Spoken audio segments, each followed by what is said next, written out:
Lisamisiwe iphulo lokuhlangula abasebenzi mgodini abathathu abavaleleke emathunjini omhlaba kumgodi iLily kwiphondo laseMpumalanga.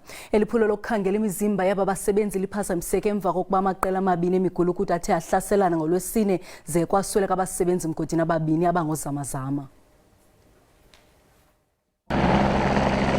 Luhlelo lokucedza kuvukuza ngalokungekho emthethweni, indiza lena phephela emhlane solo indize njalo ngetulu kwemayini. Emaphoyisa afuna kubona ukuthi kude yini labo labavukuza ngalokungekho emthethweni.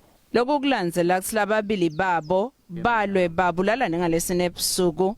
Emveni kuba siziwe singamaphoyisa lapha eLisamile izolo sitholeke imizimba emibili yamadoda and lawo madoda lawo atholakele ukuthi ngawakuphi. Kanti ke sisesenze operation namhlanje for indoda eyodwa evela kwelaseMozambique. Tisebenzi ke tangaphambilini tale emayini besolo tingena tiphuma ngephasi emathunjini emhlaba. Inhloso kuthola laba abathathu lebavaleleka uma kwendeka sehlakalo eminyakeni lemine lengcile. Bona ke kanye nemndeni labathathu bo Pretty Ngambule Yvonne Mnisi na Solomon Nyarenda bahlala la ngaphandle emayini enganjini. Kepha lo kwendeke ngalwesine ebusuku kubashiye bashacekile. Usiphatha kabi kakhulu ngoba abantu lebesiphila nabo la emphakathini.